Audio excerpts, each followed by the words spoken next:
শেখ হাসিনার ভারতে পালিয়ে যাওয়া ছিল পরিকল্পিত একটি মিশন, যেখানে তাকে সহযোগিতা করেছেন বিভিন্ন পর্যায়ের বেসামরিক ও সামরিক ব্যক্তিরা। শেখ হাসিনার ওই দিনের ব্যক্তিগত কথোপকথন এবং তার ফ্লাইট অপারেশনের গতিবিধি সেটাই নিশ্চিত করেছে। 5 আগস্ট শেখ হাসিনার মোবাইল ফোনের কল লিস্ট এবং ফ্লাইট অপারেশনের আদ্যপান্ত হাতে এসেছে নিউজের, সেটা বিশ্লেষণ করে রিপোর্ট করেছেন। শেখ হাসিনা খালি ঘোষণা দিছে ডিসেম্বরে আসবে, সারা বাংলাদেশে একটা টলমল আরম্ভ হয়ে গেছে। ওই দিন মাটি পর্যন্ত কাঁপবে, যারা বাধা দিতে আসবে তাদেরকে খুঁজে পাওয়া যাবে না, তারা কোথায় কোন দিকে লুকাবে। শেখ হাসিনার মতো এত সাহসী নেতা নেত্রী আর আসেন। শেখ হাসিনা বলছে এই বছরের মধ্যে আসবেন, এবং এটা কিন্তু একটা লিখিত ইন্টারভিউ, এনডিটিভির পক্ষ থেকে অনেকে লিখিতভাবে পাঠানো হয়েছে, উনি লিখিতভাবে উত্তর দিচ্ছেন। অনেক সময় বলার সময় কিন্তু হিট অফ দ্য মোমেন্টে স্লিপ অফ টাং অনেক কিছু হয়ে যায়। যখন লেখা কোনো জবাব দেয়, ওই লেখাটা অন্তত 2-3 বার দেখে আমি কি লেখলাম, কি জবাব দিলাম, বানান টানানো দেখে।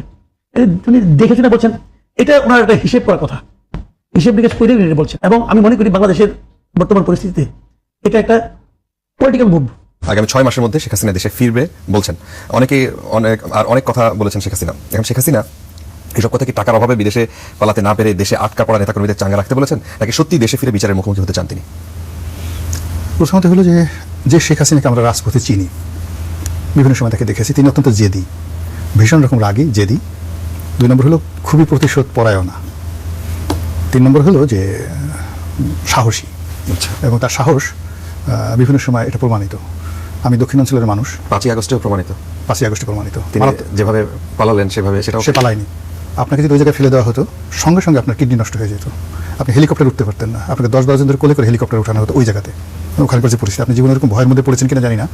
10-12টা গোকরা সাপ যদি চারিদিকে থাকে, ওই গোকরা সাপ ফোসফাস করতেছে, তার মধ্যে আপনি একজন পুরুষ হিসেবে আপনার যে অবস্থাটা হতো তার 1000 গুণ ভয়ঙ্কর অবস্থা ছিল ওই সময় হেলিকপ্টারে ওঠা। দর্শক, এতক্ষণ দেখেছেন ভিডিওর বিশেষ অংশ, এখন দেখবেন মূল ভিডিও। দর্শক, মূল ভিডিওতে চলে যাওয়ার আগে আপনাদেরকে ছোট্ট করে একটা অনুরোধ করব, আপনারা যদি এই ধরনের রাজনৈতিক ভিডিও পছন্দ করে থাকেন তাহলে আমাদের চ্যানেলটি সাবস্ক্রাইব করুন, এবং নিত্য নতুন এই ধরনের ভিডিও, এই ধরনের রাজনৈতিক ভিডিও সবার আগে পেতে হলে আমাদের ভিডিওতে লাইক দিয়ে পাশে থাকা বেল আইকনটিতে অল দিয়ে রাখুন। দর্শক, কথা না বাড়িয়ে চলেন এবার আমরা মূল ভিডিওতে চলে যাই। ঘটনার সূত্রপাত কয়েকদিন আগেই দিল্লির ফরেন করেসপন্ডেন্স ক্লাবে শেখ হাসিনার এই কর্মসূচি নিয়ে তারেক রহমান সরকারের পক্ষ থেকে ক্রমাগত আপত্তি জানানো হয়েছিল। বিএনপি সরকারের স্পষ্ট অনুরোধ ছিল শেখ হাসিনাকে যেন কোনো রাজনৈতিক বক্তব্য দেওয়ার সুযোগ না দেওয়া হয়, এমনকি এই বক্তব্য সংবাদ মাধ্যম বা সোশ্যাল মিডিয়ায় প্রচার না করার নির্দেশ দেওয়া হয়। কিন্তু নয়াদিল্লি অবস্থান নেয় সম্পূর্ণ ভিন্ন। ভারত সরকারের পক্ষ থেকে স্পষ্ট জানিয়ে দেওয়া হয় এই অনুষ্ঠানে শেখ হাসিনার উপস্থিতিতে তাদের কোনো আপত্তি নেই। এর মধ্য দিয়ে একটি বিষয় পরিষ্কার, শেখ হাসিনাকে রাজনৈতিক বক্তব্য দেওয়ার জন্য একটি বড় আন্তর্জাতিক মঞ্চ ব্যবহারের সুযোগ করে দিয়েছে ভারত। আর এই সিদ্ধান্ত স্বাভাবিকভাবেই ঢাকা ও দিল্লির মধ্যে নতুন করে উত্তাপ ছড়িয়েছে। সংবাদ সম্মেলনে শেখ হাসিনা নিজেকে কেবল 5 বারের সাবেক প্রধানমন্ত্রী হিসেবে উপস্থাপন করেননি, তিনি জোর দিয়ে বলেন তিনি জাতির পিতা বঙ্গবন্ধু শেখ মুজিবুর রহমানের কন্যা। তার মূল বক্তব্যের বড় অংশ জুড়ে ছিল 24শে জুলাই ও আগস্ট মাসের ঘটনাবলী। বিশ্বজুড়ে প্রচারিত শান্তিপূর্ণ ছাত্র আন্দোলনের তথ্যটি তিনি সরাসরি মিথ্যা বলে দাবি করেন। শেখ হাসিনার মতে 2018 সালে তার সরকারি কোটা বাতিল করে, 2024 সালে আদালত তা পুনর্বহাল করলে সরকার আপিল করে। তিনি শিক্ষার্থীদের আলোচনার জন্য গণভবনে আহ্বান জানান, কিন্তু আন্দোলনকে সুনির্দিষ্ট চক্রান্তের মাধ্যমে সহিংস রূপ দেওয়া হয়। তিনি অভিযোগ করেন যখনই আলোচনায় অগ্রগতি হতো তখনই কোনো এক অদৃশ্য শক্তি থেকে নতুন নির্দেশনা আসতো। তার ভাষ্য অনুযায়ী এটি কেবল কোটা আন্দোলন ছিল না, এটি ছিল ক্ষমতার পালাবদলের জন্য পরিকল্পিত সহিংসতা। সংবাদ সম্মেলনে শেখ হাসিনা একের পর এক ক্ষতিগ্রস্ত রাষ্ট্রীয় প্রতিষ্ঠানের তালিকা তুলে ধরেন। তার দাবি অনুযায়ী দেশ জুড়ে প্রায় 460টি থানা ও পুলিশ ফাঁড়িতে অগ্নিসংযোগ করা হয়। অন্তত 3000 পুলিশ সদস্য হামলা, নির্যাতন ও সহিংসতার শিকার হন। তিনি প্রশ্ন তোলেন, এমন পরিস্থিতিতে আইন শৃঙ্খলা রক্ষাকারী বাহিনীর দায়িত্ব কি ছিল? রাষ্ট্রের সম্পদ ও নাগরিকদের জীবন রক্ষায় পুলিশ তাদের আইনি দায়িত্ব পালন করেছে বলে তিনি দাবি করেন। শেখ হাসিনা বলেন, সত্য উদ্ঘাটনে তিনি বিচার বিভাগীয় তদন্ত কমিশন গঠন করেছিলেন, কিন্তু পরবর্তীতে অন্তর্বর্তী সরকার সেই তদন্ত বন্ধ করে দেয়, যাতে প্রকৃত সত্য ঢাকা পড়ে থাকে। গত 2 বছরের পরিস্থিতি বর্ণনা করতে গিয়ে শেখ হাসিনা বর্তমান সামাজিক ও অর্থনৈতিক কাঠামোর এক ভয়াবহ চিত্র তুলে ধরেন। তিনি দাবি করেন, গত 2 বছরে 6,50,000 মানুষকে গ্রেপ্তার করা হয়েছে, 2,500-এর বেশি মামলায় আসামি করা হয়েছে প্রায় 4.5 লাখ আওয়ামী লীগ নেতাকর্মীকে। এর পাশাপাশি মুক্তিযুদ্ধের প্রতীক ও স্মারকগুলো পরিকল্পিতভাবে ধ্বংস করা হচ্ছে। অর্থনীতি ভঙ্গুর। এই বিশৃঙ্খলা ও অর্থনৈতিক মন্দার মূল্য এখন দিতে হচ্ছে সাধারণ মানুষকে। কিন্তু পুরো সংবাদ সম্মেলনের সবচেয়ে বড় চমক ছিল তার প্রত্যাবর্তনের ঘোষণা। সাংবাদিকদের প্রশ্নের জবাবে তিনি সরাসরি জানান, বিজয়ের মাস ডিসেম্বরে তিনি বাংলাদেশে ফিরতে চান। তিনি বলেন, বাংলাদেশের মানুষ অনেক ভুগছেন, আমি আর এটা নিতে পারছি না। বাংলাদেশের এখন প্রয়োজন আওয়ামী লীগের প্রত্যাবর্তন। দেশে ফেরার জন্য শেখ হাসিনা বিজয়ের মাসকে বেছে নেওয়ার সিদ্ধান্তটি একটি গভীর রাজনৈতিক কৌশলের অংশ। এর মাধ্যমে তিনি দেশবাসীকে নতুন আশার আলো দেখিয়েছে। একই সাথে আন্তর্জাতিক সম্প্রদায়কেও বার্তা দিলেন যে বাংলাদেশের রাজনীতিতে তিনি এখনো বড় ফ্যাক্টর। তবে এই সংবাদ সম্মেলন হজম করতে পারছে না বর্তমান বিএনপি সরকার। শেখ হাসিনার এই বক্তব্যের পর ক্ষুব্ধ প্রতিক্রিয়া জানিয়েছে তারেক রহমান সরকার। পররাষ্ট্র মন্ত্রণালয়ের বিবৃতিতে স্পষ্ট বলা হয়েছে, দিল্লিতে বসে এমন বক্তব্য প্রদান জুলাই শহীদদের প্রতি চরম অপমান এবং বাংলাদেশের অভ্যন্তরীণ বিষয়ে হস্তক্ষেপের শামিল। এই ঘটনার পর ঢাকা নয়াদিল্লি সম্পর্কের বরফ আরো জমতে পারে বলে মনে করছেন অনেকেই। বাংলাদেশের রাজনীতি এখন এক অত্যন্ত সংকটময় পরিস্থিতি অতিক্রম করছে। একদিকে শেখ হাসিনার প্রত্যাবর্তনের ঘোষণা, অন্যদিকে সরকারের কঠোর অবস্থান। শেখ হাসিনার এই বক্তব্য এবং দিল্লি থেকে তার এই রাজনৈতিক পদক্ষেপকে আপনি কিভাবে দেখছেন? জানান আপনার মতামত। ভিডিওটি শেয়ার করুন, লাইক দিন। কিরে রাজাকারের বাচ্চারা, কেমন আছিস তোরা? বাংলাদেশের তথাকথিত রাজনৈতিক দলগুলা, তাদের যতগুলা পোষা পালিত রাজাকারের বাচ্চা আছে, শিলং সালাউদ্দিন, কসা জায়েদ, পররাষ্ট্র উপদেষ্টা, পররাষ্ট্র প্রতিমন্ত্রী, পররাষ্ট্রমন্ত্রী, এছাড়াও বিকাশ রাশেদ, বিকাশ নূর, এরকম বাংলাদেশের রাজাকারের বাচ্চারা বলেছিল না, দিল্লি ভারত সরকার শেখ হাসিনাকে কোনো প্রকার রাজনৈতিক কর্মযজ্ঞ ভারতে বসে চালাতে দেবে না। ঠিক দুদিন পর গতকাল রামধীর জয়সওয়াল বলে দিয়েছেন, যেই প্রতিষ্ঠানের পক্ষ থেকে বঙ্গবন্ধু কন্যা শেখ হাসিনার প্রেস কনফারেন্স হবে সেটা একটা বেসরকারি প্রতিষ্ঠান, তার সাথে ভারত সরকারের কোনো সম্পর্ক নেই। সুতরাং শেখ হাসিনা বক্তব্য দেবেন কি দেবেন না, প্রেস কনফারেন্স করবেন কি করবেন না, এটা ভারত সরকারের মাথা ঘামানোর বিষয় না। ভারত সরকারের তাতে কিছু যায় আসে না। ভারত একটা গণতান্ত্রিক রাষ্ট্র। ভারতে বসে যে কেউ গণতান্ত্রিক ভাবে নিজের স্বাধীনতা নিজে অক্ষুণ্ণ রাখতে পারে, নিজের স্বাধীনতা অনুযায়ী যে কোনো কাজ নিজে করতে পারে। South Asian foreign correspondents club তার উদ্যোগে বঙ্গবন্ধু কন্যা শেখ হাসিনা ঠিকই লাইভে এসে বক্তব্য দিচ্ছেন। অনেক রাজাকার বাচ্চারা বলেছিল জুলকারনাইন সায়ের, ইভেন বাংলাদেশ আওয়ামী লীগের একটা নব্য রাজাকার জন্ম নিয়েছে রাশেক রহমান। রাশেক রহমান, আপনি প্রথম থেকে সামাজিক যোগাযোগ মাধ্যমে অ্যাক্টিভ, তার জন্য আপনাকে নিয়ে কিছু বলি নাই, কিন্তু গতকাল আপনি শারমিন চৌধুরীর সাথে যে সাক্ষাৎকার দিয়েছেন, সেই সাক্ষাৎকারে যে ধরনের ভাষা ব্যবহার করেছেন, শব্দ চয়ন, যে ধরনের মিথ্যাচার করেছেন, আপনাকে তো ভাই বাংলাদেশের মানুষ দেখবে, আওয়ামী লীগ দেখবে। ইভেন বাপের ধনের পুদ্দারি একটা কথা আছে না, মানে বাপের সম্পদ দিয়ে সন্তান রাজকীয় ভাবসাব দেখায়, ঠিক একই রকম এই রাশেক রহমান তার বাবার কারণে আওয়ামী লীগের মনোনয়ন পেয়েছিল রংপুর থেকে। অন্যথায় তার ব্যক্তিগত যোগ্যতা কি? কি যোগ্যতা? স্পষ্ট ভাবে, চমৎকার ভাবে, মিষ্টি ভাবে কথা বলতে পারলে যোগ্যতা হয়? হয় না। রাশেক রহমান সাহেব অপেক্ষা করেন, অনেক কিছু দেখবেন। গতকাল সাক্ষাৎকারে বলেছেন না, শেখ হাসিনা স্ট্যান্ডবাজি করছে দিল্লিতে বসে, তিনি ডিসেম্বরে আসবেন না, শেখ হাসিনার আশেপাশে যারা আছেন তারা সব মূর্খ বোকা, তাদের মধ্যে বুদ্ধি নাই। বঙ্গবন্ধু কন্যা শেখ হাসিনা একটা রেকর্ডেড অডিও বার্তা দেবেন বলেছিলেন না, দেখবেন বঙ্গবন্ধু কন্যা কিভাবে কথা বলতেছেন। আমি যে মুহূর্তে ভিডিও রেকর্ড করতেছি ঠিক সেই মুহূর্তে বঙ্গবন্ধু কন্যা লাইভে কথা বলতেছেন, সাংবাদিকদের প্রশ্নের উত্তর দিচ্ছেন। শুনেন একটু। Journalists were killed. Law enforcement agencies came under organized attack. Police separate other officers were killed and their bodies were hung from flyover. শুধুমাত্র একটা প্ল্যাটফর্ম থেকে দেখলাম, সজীব ওয়াজের জয়ের যে ফেসবুক পেজ, সেখান থেকে 2 লক্ষ মানুষ লাইভ দেখতেছে। সাকিব আল হাসান, উনার ফেসবুক যে অফিসিয়াল পেজ আছে, সেখান থেকে লাইভ করা হচ্ছে। বাংলাদেশ আওয়ামী লীগের ফেসবুক পেজ থেকে লাইভ হচ্ছে। দিল্লি ফরেন করেসপন্ডেন্ট ক্লাবের ফেসবুক পেজ থেকে লাইভ করা হচ্ছে। ইভেন রয়টার্স এর মতো গণমাধ্যম এই সংবাদ সম্মেলন লাইভ করতেছে। এটা দেখার পর আমার একটা কথা মনে পড়তেছে, রাজাকারের বাচ্চারা সবাই স্লোগান দাও, এই তোরা কে কোথায়, রাজুতে আয়, রয়টার্স শেখ হাসিনার বক্তব্য প্রচার করছে, রয়টার্স এর অফিস ভাঙচুর করতে হবে। কি রাজাকারের বাচ্চারা স্লোগান দাও, রয়টার্স প্রকাশ করতেছে লাইভ। শুধু রয়টার্স না, ভারতবর্ষের একাধিক আন্তর্জাতিক মানের গণমাধ্যম এই লাইভ সম্প্রচার করছে। শুধুমাত্র ভারতবর্ষের জি না, দক্ষিণ এশিয়ার একাধিক গণমাধ্যম এই লাইভ সম্প্রচার করছে। অনেক চিল্লাপাল্লা করেছিল তোমরা, শেখ হাসিনার 5 আগস্টের প্রোগ্রামকে তোমরা ধূলিসাৎ করবা, তোমরা এটাকে স্প্রেড হতে বাধা দিবা, পেরেছো? পারমাই তো। তোমাদের কি জুলাই ফলাই ছিল না আজকে 5 আগস্ট উপলক্ষে? কি দিবস পালন করলা? কি জুলাই জাদুঘর নাকি যেন একটা উদ্বোধন করলা? সেখানে গিয়ে দেখলাম 2 পক্ষে হাতাহাতি হয়েছে। আবার দেখলাম জুলাইয়ের ঘোষক নাকি।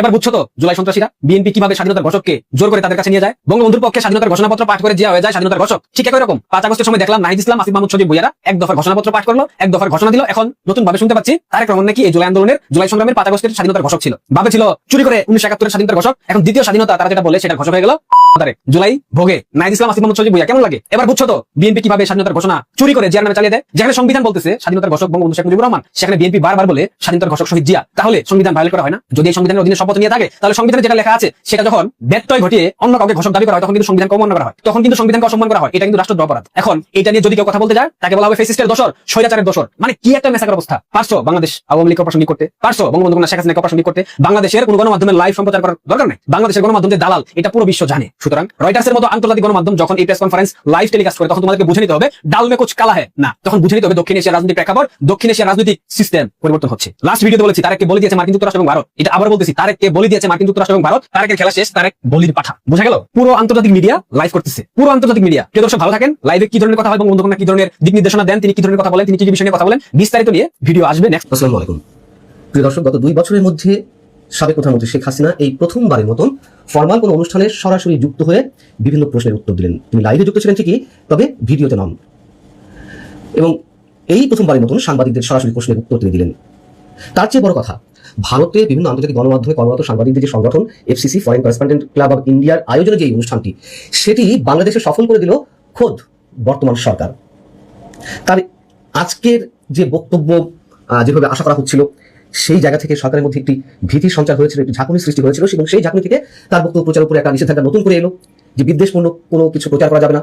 আবার সরকার নীতি থাকবে, কেউ কেউ সরাসরি বলে যে বক্তব্য প্রচার করলেই মোটামুটি ব্যবস্থা নেওয়া হবে। যাও, অনেকের ধারণা ছিল যে এই অনুষ্ঠান থেকেই শেখ হাসিনা দেশে ফেরার বিষয়ে সরাসরি নির্দিষ্ট দিনক্ষণ তিনি ঘোষণা করবেন। তার চেয়েও বড় বিষয় সরকারের মধ্যে যেই গুঞ্জনটি ছিল যে তিনি বোধহয় বিশেষ কোনো নির্দেশনা দিবেন, যেহেতু অনুষ্ঠানটি 5 আগস্ট হচ্ছে। তো সেই জায়গা থেকেই এক ধরনের দুরাচারের সৃষ্টি হলো সরকারের মধ্যে। এবং সরকার যত বেশি নিষেধাজ্ঞা জারি করলো, তাতে কি হলো, ভারত এবং বাংলাদেশের, আওয়ামী লীগ তো বটেই, ভারত এবং বাংলাদেশের বিভিন্ন শ্রেণী পেশা মানুষের মধ্যে আজকের এই অনুষ্ঠান নিয়ে তীব্র কৌতূহলের সৃষ্টি হলো। স্বাভাবিকভাবে এর আগে শেখ হাসিনার এই ধরনের বক্তব্য অনলাইনে যতটা মানুষ অ্যাটেন্টিভলি না শুনেছে, তার চেয়ে অনেক অনেক বেশি গুণ মানুষ আজকের তারই বক্তব্য শুনেছে। ঠিক 6:30 লাখ লাখ মানুষ বসে গেছে সোশ্যাল মিডিয়ার সামনে, এবং সোশ্যাল মিডিয়ায় সকাল থেকেই বিভিন্ন ব্যক্তিগত প্রোফাইল থেকে কোন লিঙ্কে তার এই অনুষ্ঠান শোনা যাবে, দেখা যাবে, সেগুলো শেয়ার হচ্ছিল। এবং আওয়ামী লীগের ফেসবুক পেজ থেকে শুরু করে সজীব ওয়াজেদের যে ব্যক্তিগত প্রোফাইল সেটি থেকে শুরু করে অসংখ্য মানুষ এটি শেয়ার করেছে। শুধু আওয়ামী লীগের ফেসবুক পেজেই আমি খেয়াল করলাম লাখ লাখ মানুষ অ্যাট দ্য সেম টাইম এই অনুষ্ঠান দেখছিল বা শুনছিল। তাহলে কি বলা যায় এটিকে? এবং আমি নিশ্চিত শেখ হাসিনার যারা শত্রু তারা সহ সরকারের মধ্য থেকে নীতিবিদ্ধদের অনেকেও আমার মনে হয় তারা সরাসরি এই অনুষ্ঠানটি শুনেছেন বা দেখেছেন। কিন্তু সরকার আসলে এত সব যে আয়োজন করলো, বিটিআরসি কে নির্দেশনা দিয়ে বা আইসিটির পক্ষ থেকে যে তার বিভিন্ন বক্তব্য সরিয়ে নেওয়া হোক বা গণমাধ্যমে তার বক্তব্য প্রচার পাওয়া যাবে না, এত সব যে নির্দেশনা, তাদের লাভের লাভ কি হলো সরকারের? আবার সরকার সম্ভবত ভেবেছিল যেহেতু 5 আগস্টের দিনে এই অনুষ্ঠান, সেহেতু সেখান থেকে শেখ হাসিনা কি না কি নির্দেশনা দেন দলীয় নেতাকর্মীদের উদ্দেশ্যে, আর নির্দেশনা শুনেই হাজার হাজার নেতাকর্মী হুড়মুড় করে রাজপথে নেমে এসে যদি কোনো ধরনের অস্থিতিশীল পরিবেশ সৃষ্টি করে, সম্ভবত সে কারণেই বক্তব্য প্রচারের আগেই শেখ হাসিনাকে ঘিরে বা তার বক্তব্যকে ঘিরে সরকারের মধ্যে এক ধরনের উৎকণ্ঠা তৈরি হতে থাকে। বাংলাদেশের অনেক গণমাধ্যমই আজকের এই অনুষ্ঠানের কোনো খবর দেয়নি, অনেক গণমাধ্যম। তাতে কি ভারত সহ বিভিন্ন আন্তর্জাতিক গণমাধ্যমে এই খবরটি তো এলো, শেখ হাসিনার বক্তব্য উদ্ধৃত করেই তার এই খবরটি এলো। মানুষ কি এগুলো না শুনে বসে আছে, না দেখে বসে আছে? বরং আগের চেয়ে অনেক গুণ বেশি মানুষ শুনেছে, দেখেছে। এই জায়গা থেকে বলছেন সরকার সফল করে দিল। এখন শেখ হাসিনা কি বলেছেন নিশ্চয়ই এর মধ্যে অসংখ্য মানুষ জেনে গেছেন। তিনি 5 আগস্ট আন্দোলনকে কেন্দ্র করে কি কি ঘটেছিল তার সম্পর্কে বেশ কিছুক্ষণ বর্ণনা দিয়েছেন, এবং এই জায়গাটি সরকারের কাছে বিদ্বেষমূলক মনে হতে পারে বিধায় আমি সরকারি নির্দেশনার প্রতি শ্রদ্ধাশীল থেকে সেটি আর পুনর্ব্যক্ত করছি না, বা এটি পুনর্ব্যক্ত করারও কিছু নেই। এইসব কথা শেখ হাসিনা এর আগেও বলেছেন। এবং ডক্টর ইউনূস ক্ষমতা আসার পরে মুক্তিযুদ্ধের স্মৃতিচিহ্নগুলো কিভাবে ধ্বংস করা হলো, মুক্তিযোদ্ধাদের কিভাবে অপমান করা হলো, লাঞ্ছিত করা হলো, সারা দেশে যে ত্রাসের রাজত্ব সৃষ্টি করা হলো, সেসব নিয়ে কথা বলেছেন, দেশের অর্থনীতি নিয়ে কথা বলেছেন। এবং মোটা দাগে তিনি যেসব দাবি জানিয়েছেন যে আওয়ামী লীগের রাজনৈতিক কার্যক্রমের উপর যে নিষেধাজ্ঞা রয়েছে সেটি তুলে নিতে হবে, আওয়ামী লীগের নেতাকর্মীদের মুক্তি দিতে হবে, গণমাধ্যমের স্বাধীনতা নিশ্চিত করতে হবে, এবং যত হুমকি আসুক না কেন তিনি দেশে ফিরবেন। তার বক্তব্য শেষে শুরু হলো সম্ভবত এই প্রথমবারের মতন সরাসরি প্রশ্নোত্তর পর্ব। একে একে অনেক সাংবাদিক প্রশ্ন করেছেন, এবং অধিকাংশ সাংবাদিক প্রশ্ন ছিল যে তিনি ডিসেম্বরের মধ্যে বাংলাদেশে ফেরার ঘোষণা দিয়েছেন ঠিকই, তিনি আসলে সুনির্দিষ্টভাবে কবে, কখন, কিভাবে দেশে ফিরতে চান, পরিকল্পনা কি দেশে ফেরার বিষয়ে, কোন প্রক্রিয়ায় তিনি ফিরতে চান, তিনি দেশে ফেরার বিষয়ে দিনক্ষণ স্পষ্ট করে কিছু বলেননি। সাংবাদিকরা যখন একের পর এক একই ধরনের প্রশ্ন করে যাচ্ছেন, তখন তিনি বললেন যে যেহেতু ডিসেম্বর আমাদের বিজয়ের মাস, মানুষকে বিজয়ের স্বাদ দিতে তিনি আরো একবার এই ডিসেম্বরেই ফিরে আসতে চান। এর আগেও তো বারবার ফিরে এসেছেন, তিনি তার বক্তব্যে যেসব কথাবার্তা তুলে ধরেছেন যে অনেক হুমকি এসেছে, তাকে কারাগারে আটক করা হয়েছে, কারাগারে আটকের হুমকি ছিল, তারপরেও দেশে ফিরেছেন, দেশে ফেরার পরে আটক হতে হয়েছে। এবারও যত হুমকি আসুক না কেন তিনি ডিসেম্বরের মধ্যেই ফিরতে চান। সরকারের সাথে আওয়ামী লীগের বা তার কোনো যোগাযোগ হয়েছে কিনা এই প্রশ্নের উত্তরটি দিয়েছে তার পুত্র সজীব ওয়াজেদ জয়। তিনি বলেছেন যে সরকারের সাথে যোগাযোগ এখনো পর্যন্ত কোনো বিষয় হয়নি। তো সরকারের সাথে যোগাযোগ না হলে তিনি আসলে কিভাবে ফিরবেন? পাল্টা এই প্রশ্ন জবাবে শেখ হাসিনা আবার কথা বললেন। তিনি বললেন যে আমি ফিরতে চাই আমার নিজের মাতৃভূমিতে, এখানে সরকারের কোনো বিষয় নেই। এই হচ্ছে টোটাল সিনারিও, যে বহুল আলোচিত সংবাদ সম্মেলন অথবা এফসিসির যে অনুষ্ঠান 5 আগস্টকে কেন্দ্র করে সেটির। প্রিয় দর্শক, আমাদের আজকের ভিডিও সংক্রান্ত আপনার মূল্যবান মতামত অবশ্যই আমাদের কমেন্ট সেকশনে লিখে যাবেন। দর্শক, ভিডিও শেষ করে দিচ্ছি, দেখা হবে পরের কোনো ভিডিওতে। যাওয়ার আগে ছোট্ট করে একটা কথা বলবো, আপনি যদি এই ধরনের ভিডিও পছন্দ করে থাকেন এবং আমাদের চ্যানেলে যদি নতুন হয়ে থাকেন তাহলে সাবস্ক্রাইব করে পাশে থাকা বেল আইকনটিতে অল দিয়ে রাখুন। এতক্ষণ আমাদের সাথে থাকার জন্য আপনাদেরকে অসংখ্য ধন্যবাদ। আল্লাহ হাফেজ।